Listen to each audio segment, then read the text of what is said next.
Good morning students, कैसे हैं आप सब। उम्मीद करती हूँ आप लोग अच्छे होंगे। आज आपकी वर्कशीट नंबर 13 आई है। इसे अच्छे से लेबल कर लीजिए, डेट डाल दीजिए, क्लास सब्जेक्ट, अपना नाम, अपने टीचर का नाम लिख लीजिए। आज हम लोग पढ़ने वाले हैं अंडरस्टैंडिंग मार्जिनलाइजेशन। ठीक है, यही आपका चैप्टर चल रहा है, चैप्टर नंबर 7। आज इसका जो सब टॉपिक है वो मुस्लिम्स एंड मार्जिनाइजेशन, यानी मुसलमान और उनका मार्जिनाइजेशन कैसे हुआ, इसके बारे में आज हम लोग जानेंगे। Now let us understand marginalisation in the concept of the Muslim community. तो मुसलमानों का किस तरह से हाशियाईकरण हो रहा है, इसके बारे में आज हम लोग पढ़ेंगे। तो लिखा है लाइक अदर माइनॉरिटीज, जिस तरह से और बाकी अल्पसंख्यक है, Muslim customs and practices are sometimes quite distinct from the what is seen as the main stream, यानी यहाँ के जो मेन लोग हैं जिन्हें हम कहते हैं हिंदू, है ना। तो हिंदुओं जैसा इन मुसलमानों का कोई त्यौहार, रख रखाव, पहनावा नहीं है, इनसे बहुत अलग है। सम, नॉट ऑल, मतलब कुछ, हर कोई नहीं। मुस्लिम्स में wear burqa, sports beards and wear office, यानी अब क्या बोलते हैं कि सारे मुस्लिम नहीं, लेकिन कुछ मुसलमान ऐसे हैं जो कि टोपी लगाते हैं, बुर्का पहनते हैं और दाढ़ी रखते हैं।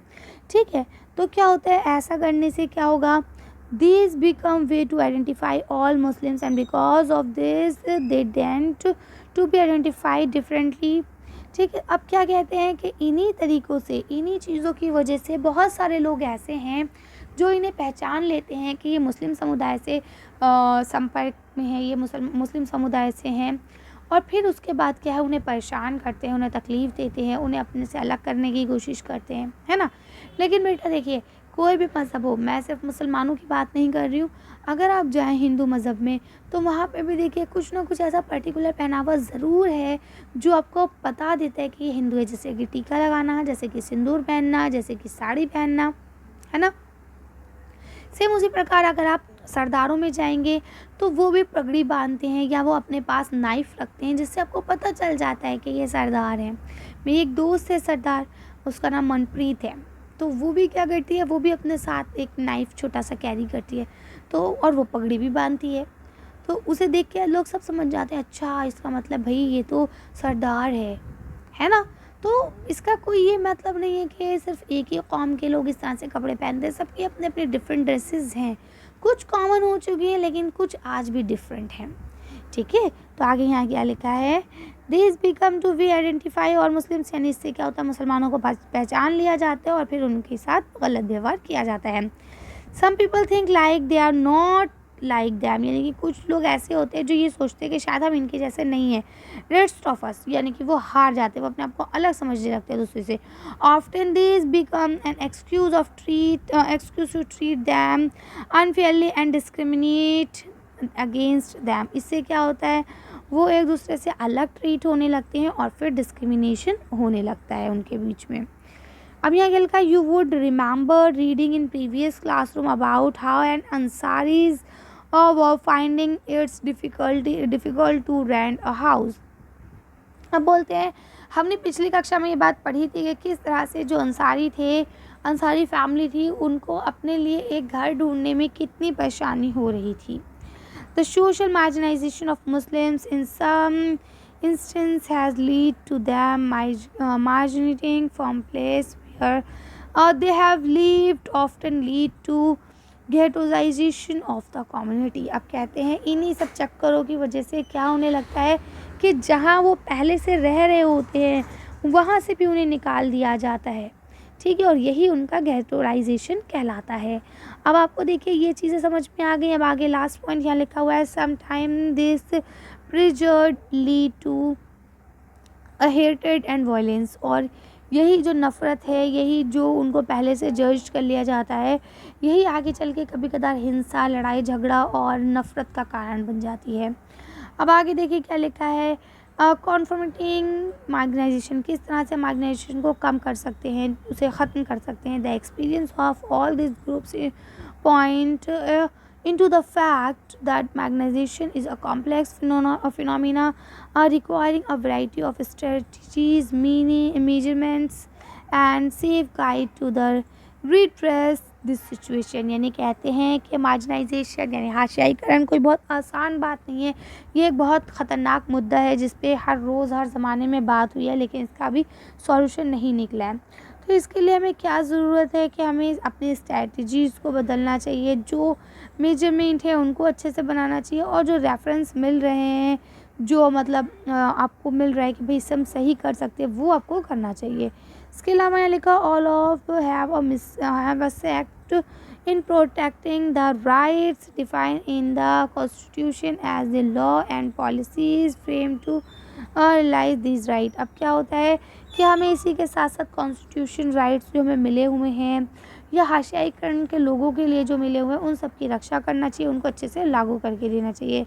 विदाउट दिस, इसके बिना we will never be able to protect the diversity that makes our country unique and realize the states are committed to promote equality for all।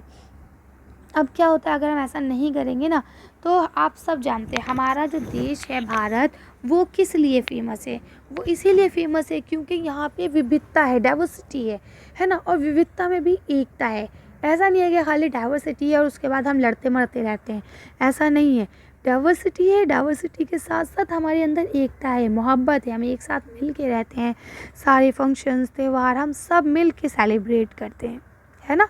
तो वही चीज़ कह रहे हैं यहाँ पे ये कि हमारे देश जो है वो एकता की वजह से फेमस है, और अगर हम इसी तरह से लड़ते रहेंगे, एक दूसरे से भिड़ते रहेंगे, तो फिर जो ये हमारे देश का पूरे वर्ल्ड में नाम है, क्या होगा उसका, सब मट्टी पलट हो जाएगी। कोई नहीं मानेगा इंडिया को, सब कहेंगे अरे नहीं वो तो बहुत बेकार देश है। तो क्या हम चाहते हैं कि हमारा देश वर्ल्ड लेवल पर बेकार कहलाए, ग्लोबल लेवल पर उसकी बेइज्जती हो, है ना। तो हम ऐसा नहीं चाहते। इसके लिए हमें क्या करना होगा, इसके लिए हमें उन सब चेंजेस को लाने की ज़रूरत है जिससे जो मार्जिनाइज्ड पीपल हैं वो हमारे बराबर हो सके और उनको कभी ऐसा एहसास ना हो कि वो हमसे भिन्न है। Yet the leaves of margin people can and do change. ठीक, यानी हमेशा मार्जिन पीपल भी एक जैसा नहीं रहना चाहते, वो भी बदलना चाहते हैं। Thus no one is marginalised all time in the exactly the same way, है ना। वो भी बदलना चाहते हैं, वो भी अपने अंदर चेंजेस लाना चाहते हैं, लेकिन कोई भी इंसान ऐसा नहीं जो हमेशा एक जैसा ही रहना चाहे। हर मूड स्विंग होता है ना, जैसा मौसम, जैसी चीज़ें, जैसा आपका व्यवहार, वैसे ही सामने वाले का मूड। अब बोलते हैं marginalize communities want to maintain their cultural diversities while having access to right development and other opportunities. अब क्या बोलते हैं कि ऐसा नहीं है कि मार्जिन पीपल जो है बिल्कुल घुट-घुट के ज़िंदगी जीना चाहते हैं। तो इसके लिए हमें क्या करना चाहिए, उनके लिए कुछ रूल्स, कुछ रेगुलेशंस बनाने चाहिए। इसके अलावा वो चाहते हैं कि उनकी जो कल्चरली मतलब कल्चरल है उनका, वो उससे बनी रहे, है ना, उनका कल्चर उनसे ना छीना जाए। तो हमें कुछ ऐसा करना चाहिए कि उनको सारी चीज़ें मिल जाएँ और उसके बावजूद भी वो ग्लोबल हो जाएँ, हमारे बराबर होने की कोशिश करें। ठीक है, तो चलिए अब मैं उम्मीद करती हूँ तक आपको समझ में आ गया होगा। अब आपको क्वेश्चन आंसर्स दिए गए हैं, लिखा what do you understand by the ghettoisation. Ghettoisation से आप क्या समझते हैं, चलिए इसका आंसर देखते हैं। आप यहाँ से लिखेंगे कि the social margination of Muslims in some instance has lead them the migrant move place have lived often leading into the ghettoization of the community। अब क्या बोलते हैं कि कुछ ऐसी सिचुएशंस आ जाती हैं जिसकी वजह से जहाँ मुसलमान पहले से रह रहे होते हैं उनको वहाँ से भी निकाल दिया जाता है, और यही उनका ghettoization कहलाता है। कर लेंगे, चलिए अगला क्वेश्चन पढ़ते हैं। अब अगला क्वेश्चन लिखा है अकॉर्डिंग टू यू, आपके according which strategies are required to take less marginalization. यानी कि जो मार्जिनाइजेशन चल रहा है उसको दूर करने के लिए हमें कौन कौन सी स्ट्रेटजीज़ को अपनाना चाहिए। तो देखिए वैसे तो ऊपर दिया गया है हमें ये स्ट्रेटजीज़ को अपनाना चाहिए। अगर वैसे लिखेंगे तो हमारा आंसर बहुत लेंथी हो जाएगा, इसलिए मैंने एक शॉर्ट आंसर लिखा है, आप उसे लिख सकते हैं। देखिए आप यहाँ से लिखेंगे कि सबसे पहले जो गवर्नमेंट के थ्रू कानून नियम बनाए गए हैं वो, और जो कॉन्स्टिट्यूशन में मिले हमें राइट्स हैं वो, उन सब की हिफाजत करना है, उन्हें पूरे तौर पर लागू करना है। ऐसा नहीं है कि वो चीज़ संविधान में बनी है, लिखी है और रखी हुई है, नहीं, उसको लागू भी करना है और ये हम सबकी जिम्मेदारी है। ठीक है, चलिए अगला क्वेश्चन पढ़ते हैं। अब देखेंगे यहाँ पे आपको लास्ट क्वेश्चन दिया गया है, if you were the member of any marginalised group, how would have you protect your culture distinctiveness. अब आप अगर किसी मार्जिनाइज ग्रुप का, समुदाय का हिस्सा होते तो आप अपने कल्चर को, अपने बैकग्राउंड को, जो आपके हैं उनको आप कैसे बदलते। तो चलिए इसका आंसर देख के वीडियो को फिनिश करते हैं। देखिए, बदलने का मतलब ये नहीं है कि हमें बदलना, मतलब ये कि हम उनको अपने तक कैसे रख सकते हैं कि कोई उसे बदल ना सके, है ना। चलिए आंसर देखते हैं। तो देखिए आप क्या करेंगे, सबसे पहले अपने त्योहारों को मनाते रहेंगे, क्योंकि अगर आप अपने त्योहारों को मनाते रहेंगे तो आपकी आने वाली जनरेशन उस चीज़ से वाकिफ़ रहेगी, है ना। तो उससे क्या रहेगा कि वो चीज़ आपकी कभी नहीं भूलेगी। आपके आसपास जो लोग हैं उनको अपने त्योहारों के बारे में बताएंगे तो भी लोग आपके त्योहार, अच्छा इनका त्योहार इतना अच्छा है, इस तरह से वो भी आपके साथ सेलिब्रेशन में शामिल होंगे। जैसे आज हम लोग होते हैं, हर तरह के त्यौहार हम सेलिब्रेट करते हैं। ऐसा नहीं है कि दिवाली सिर्फ हिंदू मना रहे हैं या ईद से मुस्लिम बना रहे हैं, क्रिसमस सिर्फ क्रिश्चियंस बना रहे हैं, ऐसा नहीं है। हम सारे त्यौहार मिलकर सेलिब्रेट करते हैं, है ना। तो अगर हम उनके त्योहारों के बारे में जानेंगे तो हम, हो सकता है वो भी बहुत अच्छे त्यौहार हो, हम उन्हें भी साथ में सेलिब्रेट करें।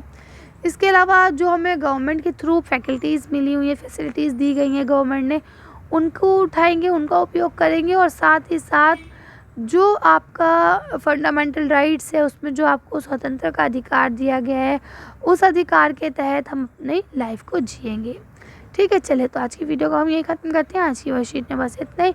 अगर आपका वीडियो पसंद आई हो तो प्लीज़ इसे लाइक और शेयर करें। अगर अभी तक आपने हमारे चैनल को सब्सक्राइब नहीं किया तो प्लीज़ मेरे चैनल को सब्सक्राइब करें। Thank you for watching.